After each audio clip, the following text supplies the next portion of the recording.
Bhakti movement, Nayanars and Alvars. In South India, the Shiva Nayanars, Sant and Vaishnava Alvars, Sant played an important role in spreading the doctrine of bhakti among different sections of society. South India में दो major groups थे या दो major संत थे. First one is Shiva Nayanar, he was worshipper of Shiva, and Vaishnava like Alvars जो विष्णु के worshippers थे, और इन्होंने बहुत इंपॉर्टेंट रोल प्ले किया था इन स्प्रेडिंग भक्ति among various sections of our society. Many of this son came from lower caste. अब बहुत सारे जो संत थे वो सेंट्स थे वो लोअर कास्ट से बिलोंग करते थे, and even some were women's, और कुछ उसमें से वुमेन्स थी.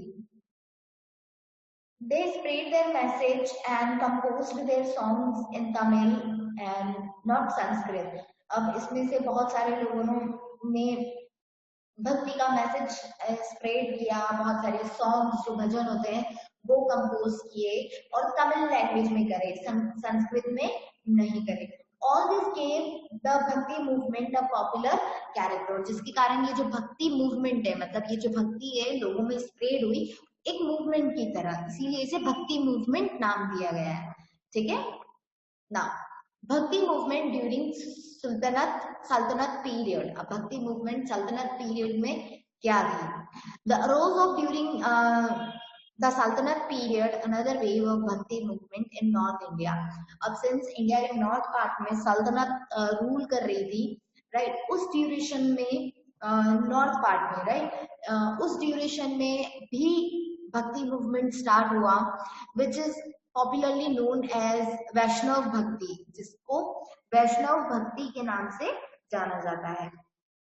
It was different from earlier south Indian भक्ति, क्लट इन मेनी वेज. अब ये जो साउथ इंडियन भक्ति थी उससे बहुत ज्यादा अलग थी. जैसे साउथ इंडिया में लोग अलग तरीके से वर्शिप करते थे या भक्ति करते थे, और नॉर्थ इंडिया में लोग भक्ति अलग तरीके से करते थे या वर्शिप अलग तरीके से करते थे, ये बोल सकते हैं. First one is Ramanand, right? Ramanand was a person. Ramanand was the most important scholar sant of Vaishnava Bhakti in northern India during this period. अब northern India में, मतलब northern part में वैष्णव भक्ति बहुत ज्यादा फेमस थी. उसमें से एक मोस्ट प्रोमिनेंट मतलब पॉपुलर, राइट, और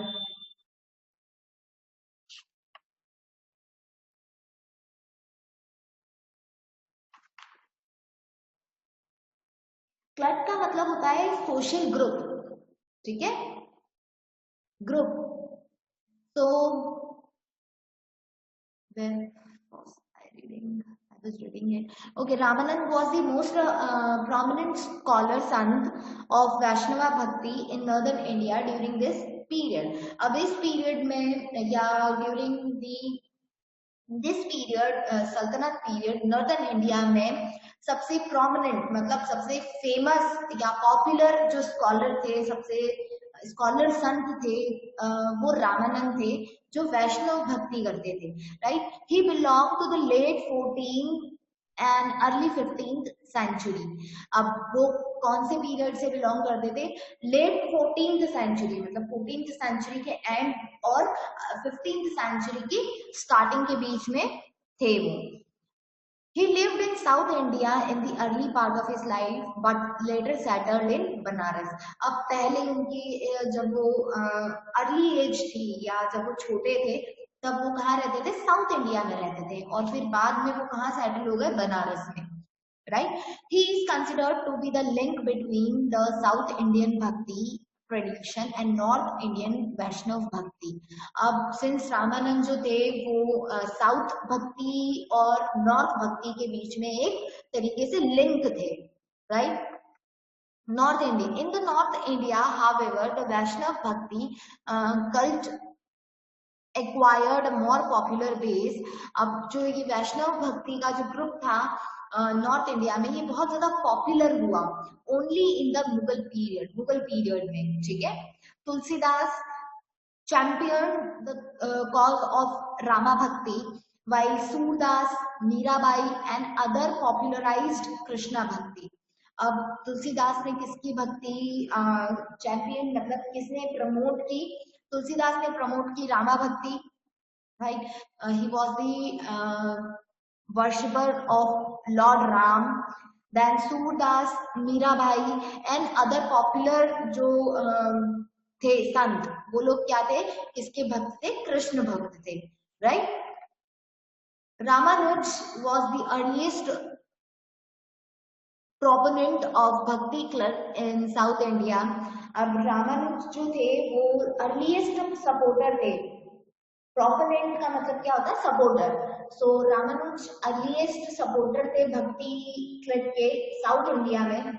अभी हमने किसकी बात की है? रामानंद कौन थे? नॉर्थ इंडिया में थे, लेकिन रामानुज साउथ इंडिया में एक पॉपुलर सपोर्टर थे. He drew his teaching from Upanishad and Bhagavad Gita. उन्होंने अपनी टीचिंग्स उपनिषद और भगवत गीता से लोगों को जो नॉलेज है वो डिलीवर किया. He taught in the language of common people and soon a number of people became his follower. अब वो लोगों को कौन सी लैंग्वेज में a kind of knowledge deliver करते थे? टीचिंग्स अपनी कॉमन लैंग्वेज में देते थे, जिसके कारण बहुत सारे उनके फॉलोअर्स बन गए या बहुत सारे लोग उन्हें मानने लगे. नेक्स्ट इज वल्लभाचार्य, अ तेलुगु ब्राह्मणी. ये कौन थे? वल्लभाचार्य वाज आल्सो अ संत. ठीक है. सो Vallabhacharya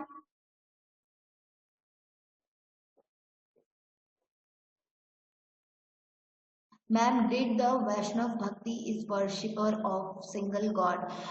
it's a kind of sense, जैसे कि इसमें बहुत ज्यादा वो होते हैं, अवतार होते हैं, राइट अदिति? वैष्णव भक्ति में जैसे अगर हम विष्णु भगवान को मानते हैं तो विष्णु भगवान का एक और अवतार है, दैट इज कृष्ण भगवान. So it's about that. हम आगे ये जो मोनोस्थेटिक मूवमेंट पढ़ेंगे ना, इसके अंडर में आपको बताऊंगी कि सिंगल गॉड की जो वर्शिप होती है वो अलग होती है. ठीक है.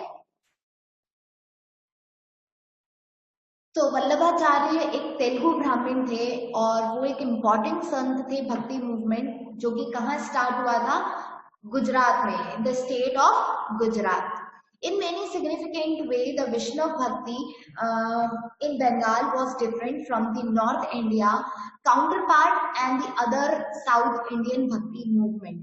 अब जैसे कि जो वैष्णव भक्ति थी, राइट, वो बंगाल में अलग तरीके से वर्शिप की जाती थी. मतलब वैष्णव भक्ति थी, लेकिन बंगाल में उसको अलग तरीके से कंसिडर किया जाता था. और काउंटर पार्ट का मतलब क्या है? At the same time north India में उसे अलग तरीके से क्या किया जाता? वर्शिप किया जाता था. And the older south Indian भक्ति मूवमेंट, और साउथ इंडिया में अलग तरीके से उसे वर्शिप किया जाता था या भक्ति की जाती थी. ठीक है ना. The next one is Chaitanya. Chaitanya was the most prominent मतलब famous Vaishnav sant of Bengal. He popularized Krishna Bhakti in many part of Eastern India. चैतन्य बंगाल के बहुत फेमस वो थे, संत थे, वैष्णव संत थे, और इन्होंने कृष्ण भक्ति करी थी इंडिया के ईस्टर्न पार्ट में. Right?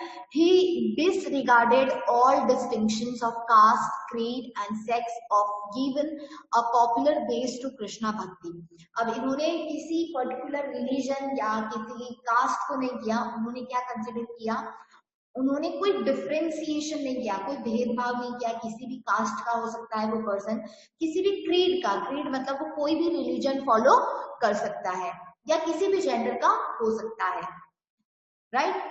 His follower belonged to all caste and communities. अब उनके जो फॉलोअर्स थे वो सभी कास्ट और कम्युनिटीज से बिलोंग करते थे. One of his most favorite disciples were Haridas, who was a Muslim. अब इनका एक सबसे मोस्ट फेवरेट वो बोल सकते हैं हम शिष्य था, जो जिनका नाम हरिदास था, और वो क्या थे? मुस्लिम थे, राइट. सो इससे पता चलता है कि चैतन्य किसी भी कास्ट या कम्युनिटी के साथ डिस्टिंक्शन नहीं करते थे, राइट, डिस्क्रिमिनेट नहीं करते थे. He consider every caste and every religion equal.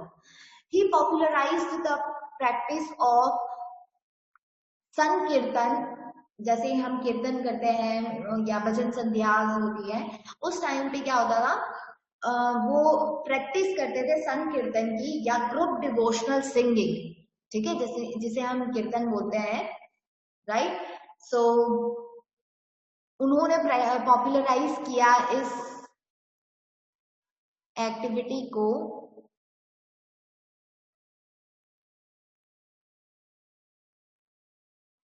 Group devotional singing accompanied by ecstatic dancing, it means कि, wait a second, it means ecstatic dancing मतलब जॉयफुल डांसिंग, मतलब किसी भी चीज में जॉयफुल तरीके से डांस करना, राइट, उसे बोलते हैं ecstatic dancing. Now, Chaitanya movement however had a great impact on Bengali society. अब चैतन्य के जो मूवमेंट्स थे, जो उनके टीचिंग्स थी, उसका बंगाली सोसाइटी में बहुत ज्यादा इम्पैक्ट हुआ। He disgrade the for caste distinction in the sphere of devotional singing, promoted a sense of equality in Bengali life। अब जिसके कारण से वो क्या करते थे, किसी कास्ट में कोई डिस्टिंक्शन नहीं करते थे, राइट, और उसी की वो टीचिंग्स देते थे लोगों को कि हमें किसी भी कास्ट में कोई डिस्टिंक्शन नहीं रखना चाहिए, राइट। सो सिमिलरली जो बंगाली लोग हैं वो कैसा, सबको इक्वली ट्रीट करने लगे। In Bengal and Puri in Odisha his movement became popular. अब बंगाल और उड़ीसा में इनके जो मूवमेंट्स हैं, जो इनकी टीचिंग्स हैं, वो पॉपुलर हुई। In this place his followers were not always scholarly Brahmins but also included common people. अब इस सेक्शन में या उस एरिया में, बंगाल में, इनके जो फॉलोअर्स थे वो सिर्फ ब्राह्मण नहीं थे, दूसरे कॉमन लोग भी इनके फॉलोअर्स थे। They wrote in बंगाली, वो बंगाली में लिखते थे। Propagated his भक्ति, वो अपनी भक्ति को प्रोपागेट करते थे, मतलब we can say प्रोपागेट करना, it means to spread, right, spread करना, वो अपनी भक्ति को स्प्रेड करते थे। And look upon Chaitanya as a living Krishna, और वो क्या मानते थे कि चैतन्य जो है वो कौन है, कृष्ण है, लिविंग कृष्ण है या कृष्ण का अवतार है। और as Radha and Krishna in one body, और ये मानते थे कि या तो ये कृष्ण है या फिर राधा और कृष्ण का कॉम्बिनेशन है। लाइकवाइज उनकी जो ब्लेसिंग्स हैं वो चैतन्य में है, राइट। लाइक अदर वैष्णव भक्ति movement, the Maharashtra bhakti tradition drew its basic inspiration from Bhagavata Purana. अब जैसे कि वैष्णव भक्ति हमने बंगाल में देखी, अब जो हम वैष्णव भक्ति देख रहे हैं वो महाराष्ट्र में देख रहे हैं, राइट। और ये जो ट्रेडिशन है कहाँ से, इसकी इंस्पिरेशन कहाँ से मिली है, भगवत पुराण से मिली है, right. In addition, however, it was also influenced by Saiva Nathpanthis, who were quite popular in lower classes of Maharashtrian society during the 11th and 12th century and composed their words in Marathi। अब जैसे कि ऊपर हमने चैतन्य के बारे में पढ़ा कि चैतन्य वॉज दी इन्फ्लुएंसर और उनके बहुत सारे फॉलोअर्स थे। सिमिलरली महाराष्ट्र में शिवापंथीज थे जो कि बहुत पॉपुलर थे और लोअर क्लास से बिलोंग करते थे, और 11th से 12th सेंचुरी में इन्होंने अपने वर्ड्स, मतलब उनके जो श्लोक वगैरह है वो मराठी में कंपोज किए, right. Jananeshwar was the pioneer bhakti sant of Maharashtra. Now, Jananeshwar was also a important, good bhakti sant of Maharashtra. He wrote an extensive commentaries on the Bhagavad Gita. उन्होंने बहुत ज्यादा कमेंट्रीज की हैं भागवत गीता पे, या ये बोल सकते हैं उन्होंने बुक लिखी है जो कि किससे, भागवत गीता से इंस्पायर हुई है, which was called Dnyaneshwari, right. This was one of the earliest works of Marathi literature and served as foundation of Bhakti ideology in Maharashtra. अब सिंस ये जो मराठी लिटरेचर था, ये सबसे अर्लीस्ट था, मतलब सबसे पहले इसे कंपोज किया गया था, और जिसके कारण इसके कंपोज होने के बाद भक्ति मूवमेंट स्टार्ट हुआ, लोग भक्ति की तरफ क्या हुए, इंक्लाइंड हुए. It was he was the author of many hymns called अभंग्स. उन्होंने बहुत सारे भजन वगैरह कंपोज किए जिसे अभंग नाम दिया गया. He taught that the only way to attain God was bhakti in which there was no place of caste distinction. अब इन्होंने क्या समझाया कि अगर आप चाहते हो कि आप भगवान को मिलो या भगवान आपको दिखे, राइट, या भगवान के शरण में अगर आप जाना चाहते हो तो एक ही तरीके से जा सकते हो, दैट इज भक्ति. और उसके अंदर आप किसी कास्ट से डिस्टिंक्शन नहीं कर सकते, right. You don't need to discriminate other people on the basis of their caste. Namdev is considered to be the link between Maharashtrian Bhakti movement and North Indian monastetic movement. ना अब नामदेव जो थे वो link थे महाराष्ट्रियन भक्ति और north Indian मोनोस्थेटिक भक्ति में. मोनोस्थेटिक मतलब सिंगल गॉड की जो वर्शिप करते हैं, वो लोग जो सिर्फ सिंगल गॉड में बिलीव करते हैं, उन्हें क्या बोलते हैं, मोनोस्थेटिक बोलते हैं.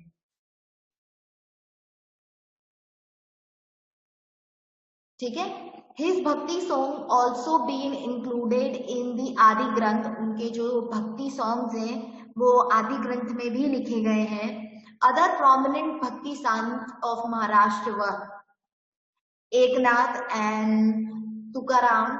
ये कुछ और फेमस भक्ति संत हैं महाराष्ट्र के. Other important prominent of the bhakti cult were Kabir, Mirabai and Guru Nanak. ये कुछ अदर प्रोमिनेंट भक्ति ग्रुप थे या भक्ति जो करते थे उनका क्या है, ग्रुप है, which includes Kabir, Mirabai and Guru Nanak. So this is case study and this is your homework that you have to read this book, this case study which is about Kabir, right. Kabir के बारे में आपने हिंदी में भी पढ़ा है. आदि ग्रंथ इज अ काइंड ऑफ ग्रंथ लाइक भगवद गीता है, वेदास है, ऐसे आदि ग्रंथ भी है. ठीक है अदिति.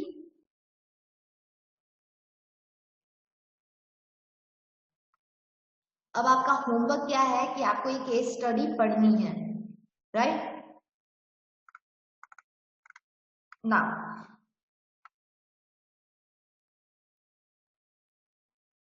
Monotheistic movement. ना मोनोथिस्टिक मूवमेंट क्या है, मोनोथिस्टिक का मतलब होता है सिंगल गॉड की वर्शिप करना.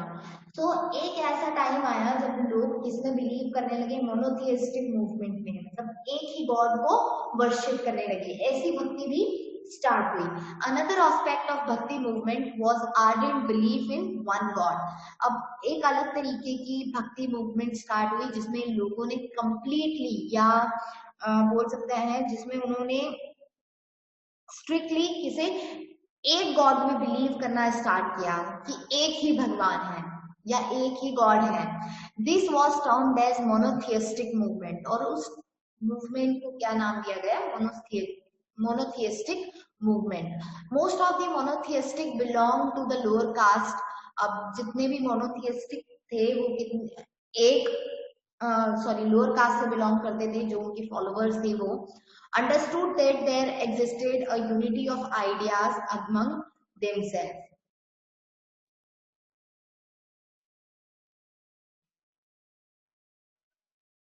और वो लोग क्या मानते थे, they were in a kind of unity. बहुत सारे लोगों का एक ही आइडिया था that there is only a single God, right. Monotheistic bhakti was nirguna bhakti or belief in one form of God, not sadguna or belief in various human इंक्रेनेशंस। अब मोनोथियस्टिक भक्ति क्या थी? निर्गुणा भक्ति थी, मतलब एक गॉड की भक्ति थी। ये बिलीव रखना कि सिर्फ एक ही भगवान है। सगुना का मतलब क्या है कि जैसे बहुत सारे ह्यूमन भगवान के अवतार हैं, राइट? ह्यूमन इंक्रेनेशन, इंक्रेनेशन का मतलब क्या होता है? अवतार होना। जैसे कि मैंने अभी बताया था कि विष्णु अवतार है, कृष्ण भगवान है, तो इसमें बिलीव नहीं रखना, सिर्फ एक गॉड में बिलीव रखना। दैट इज कॉल्ड मोनोथियस्टिक वर्षिप भक्ति या निर्गुणा भक्ति।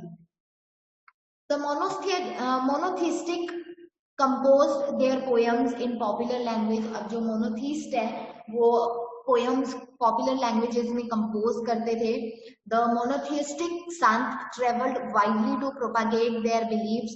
अब जो संत थे, मोनोथियस्टिक संत, वो ट्रेवल करते थे एक प्लेस से दूसरी प्लेस, अपने बिलीफ्स को स्प्रेड करने के लिए, अपनी भक्ति को स्प्रेड करने के लिए।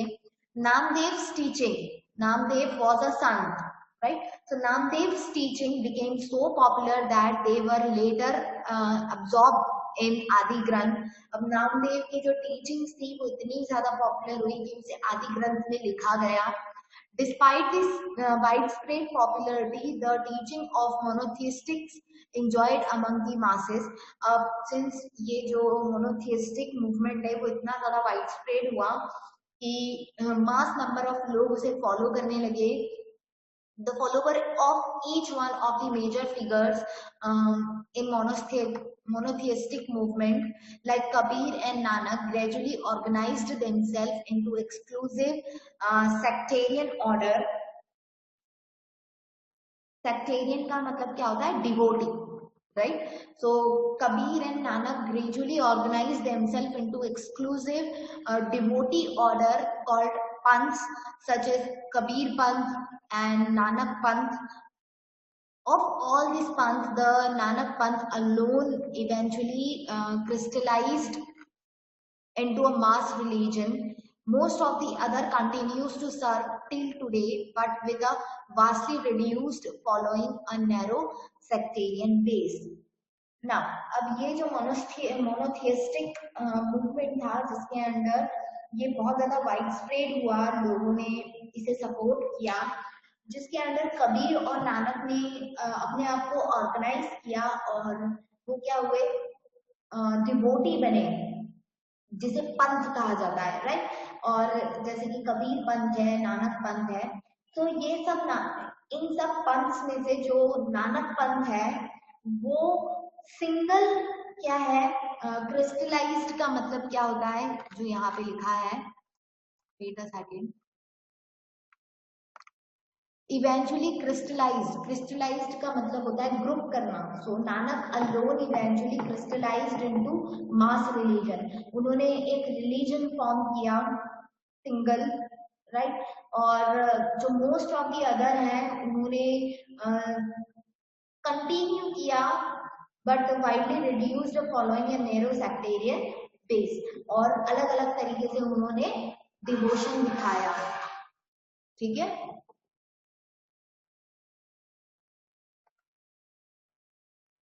just wait a second।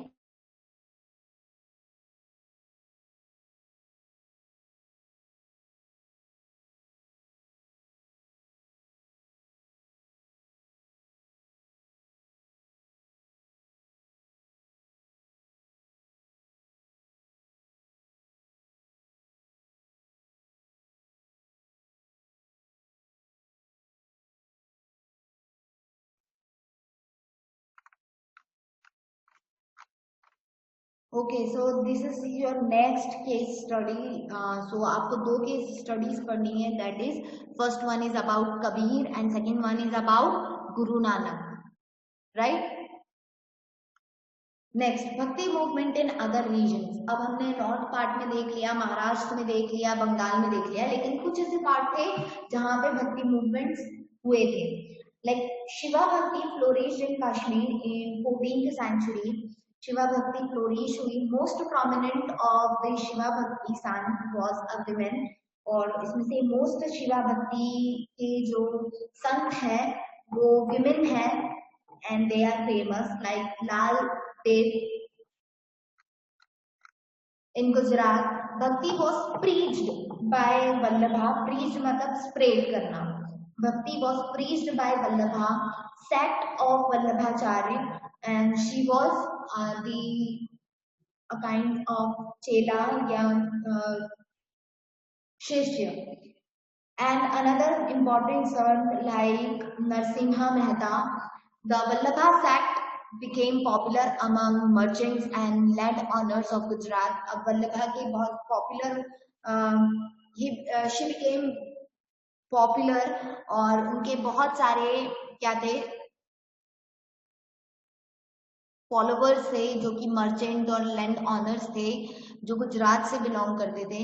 In Karnataka the Shiva भक्ति club of Kannada speaking Versailles was developed during 12th and 13th century. और कर्नाटक में शिवा भक्ति के भी ग्रुप ओरिजिनेट हुए जो कि कन्नड़ बोलते थे और जो 12th से 13th सेंचुरी के बीच में डेवलप हुए. They preached a strong radical and heterodox concept of bhakti by incorporating social criticism in their religious outlook. और उन्होंने अपनी भक्ति कैसे प्रीच करी, कैसे स्प्रेड करी. They strongly radical का मतलब है they strongly criticized and they were non-believers in the concept of bhakti. वो भक्ति का जो कॉन्सेप्ट है उसे फॉलो नहीं करते थे. वो क्या करते थे,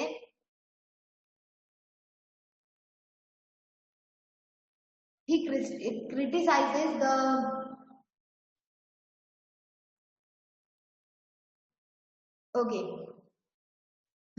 they preached a strongly radical and heterodox concept of bhakti. और उन्होंने क्या किया, उन्होंने अपनी भक्ति कैसे स्प्रेड करी by strongly criticizing the traditional concept of bhakti या non-traditional concept of bhakti by incorporating social criticism in their religious outlook. मतलब जिस तरीके से वो भक्ति करते थे उस तरीके को उन्होंने क्या किया, क्रिटिसाइज किया और अपनी भक्ति को स्प्रेड किया. Then in Assam, Shankaradev introduced bhakti both in Brahmaputra Valley as well as Koch Bihar. He preached absolute devotion to Vishnu or incarnation Krishna. अब आसाम में शंकरादेवा ने भक्ति को इंट्रोड्यूस किया और उन्होंने कैसे स्प्रेड किया, बाय डिवोटिंग एब्सोल्यूट डिवोशन. किससे डिवोट किया, किसकी भक्ति की, विष्णु और उनके इनक्रेनेशन, उनके अवतार दैट इज कृष्णा की भक्ति करी.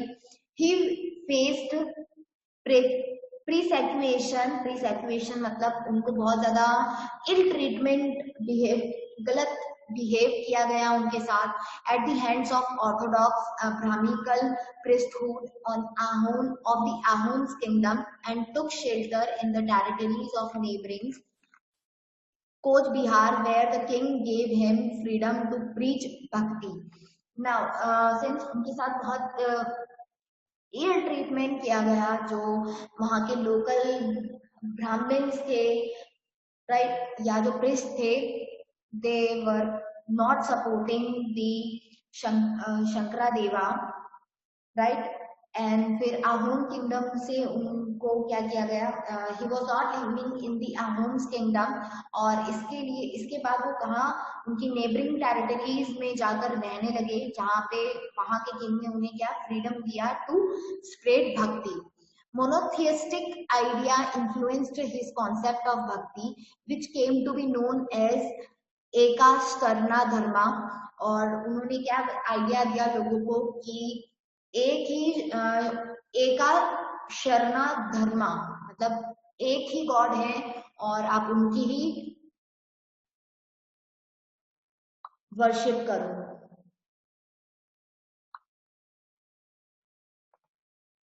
He denounced the caste system and preached his idea to people in their language. और ही डिनाउंस्ड का मतलब है उन्हें गलत प्रूव किया गया, दैट पब्लिकली डिक्लेयर किया गया कि दैट ये डिक्लेयर किया गया कि कास्ट सिस्टम गलत है, और उन्होंने अपने आइडियाज को हर लैंग्वेज में क्या किया गया, स्प्रेड किया, राइट। सो इस तरीके से भक्ति हर सेक्शन में क्या हुई है, स्प्रेड हुई है, right. Now if you are having any doubt you can ask me, this is it for today.